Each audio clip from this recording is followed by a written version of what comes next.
Hi guys and girls, and welcome back to Zenith Minis. My name is Greg, and this weekend sees the hotly anticipated release of the Ossiarch Bonereapers. This is the brand new Death Army. They're the skeletons with the bum chins, led by none other than the Gash, and they're definitely up to something in the mortal realms. I'm not up to date on the lore, so not too sure what that is. It could be harvesting souls, or more skulls with stupid chins. I don't understand what's up with that design choice, but anyway, today's tutorial is going to cover pretty much all the models in this army, because I'm going to show you how to paint a bone. It'll also help you out if you've got a Legions and the Gash army, or potentially the Nighthaunt, anything really that has skeletons or skulls. Corn followers, I am looking at you. As always, you can check out these tutorials early in my Patreon, so if you're not a member already, I really encourage you to check it out. There's a link to it in the video description below. There's loads of different tiers and rewards, everything from, as I mentioned, early tutorials up to private tuition, so make sure you're taking a look. On that note then, let's get started with today's tutorial. Firstly, undercoat the model with a light colour. I've gone with Grey Seer here because of the Spirit Host, but you may want to use something like Wraithbone if you're painting up the Bonereapers. Next, you'll need to base your skeleton using Xandri Dust, and we're going to thin this down with a little medium, and this will just allow it to get into all the recesses, such as the rib cages or in between the bones, and you're going to need to apply around 2 to 3 smooth coats.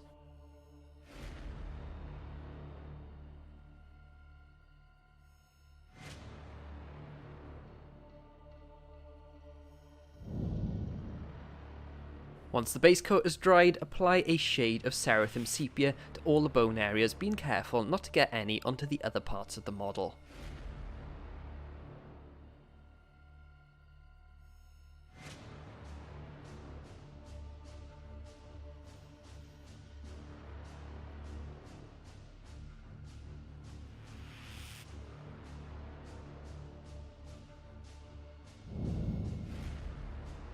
And after the shade is dry, swap to a fine detail brush and start to relayer on the Xandri Dust onto the raised areas of the model.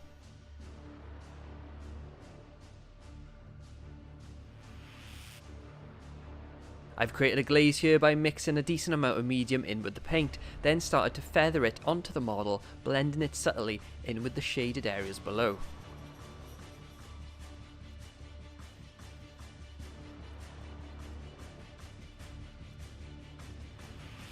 Because we thinned this paint out quite a bit, it will initially look a bit brighter on the model than usual, but this will darken down as it dries.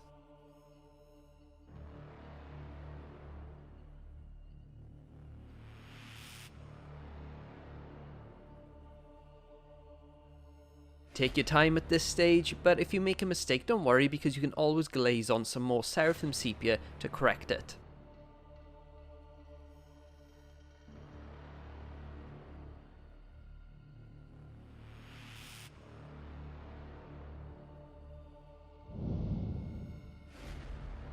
Now we're going to build up Xandri Dust and Karak stone layers in a series of glazes on the arm of the skeleton.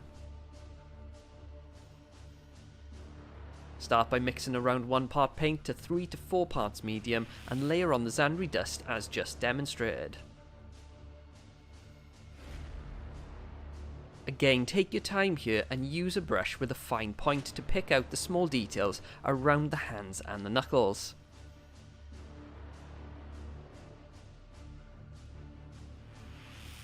As you're painting on these layers, remember to pull your brush down from the darkest point to the lightest, as the paint will usually be the most intense at the point where your brush leaves the model.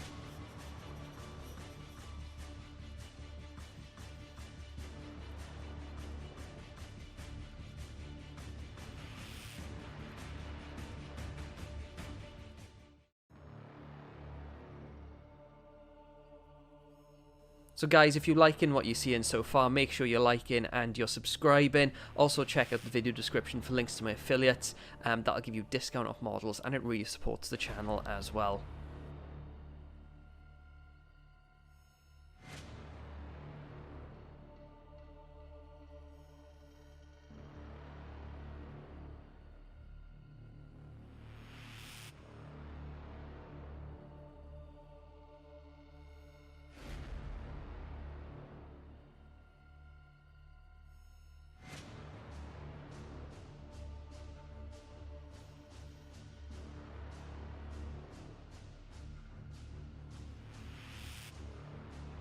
Once you're happy with the Xandri dust layer, start to build up a layer of Carrick stone on top.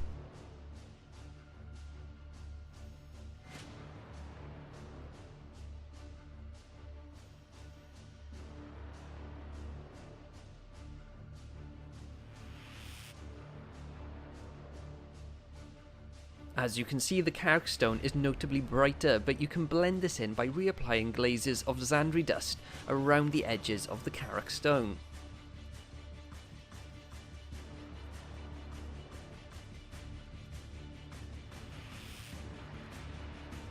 Work between the two paints to build up your transitions between the darker areas and the midtones.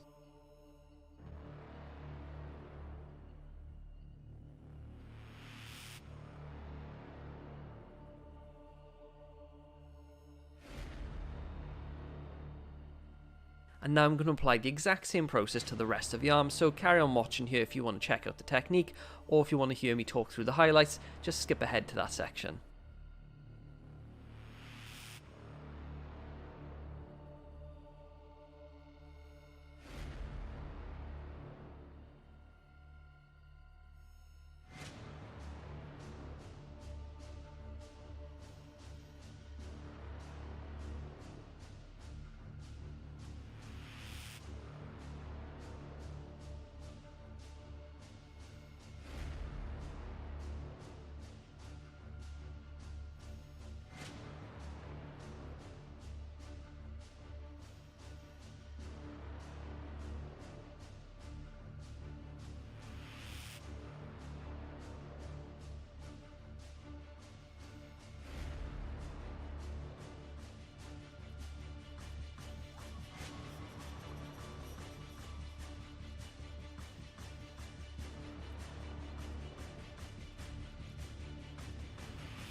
After you're done with the midtones, it is time to start building up those highlights using Carrick stone and Ushapti bone.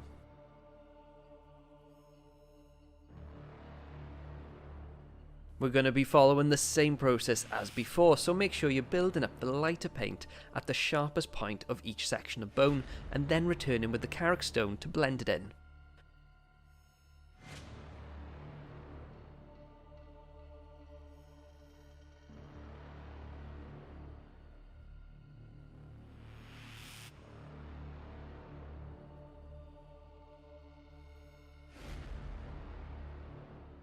Because we're working with glazes and a fine detail brush, it means the paint is pretty thin and your brush tip may dry out pretty quickly. So make sure you're loading your brush up frequently, but don't overload it, as this can cause the paint to pool.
And finally, we're picking out the highlights using Screaming Skull, and you only want to catch the extreme edges here, so be as precise with your brushwork as you can.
And with that, the skeleton arm is done, and all you need to do now is apply the same process to the rest of the model.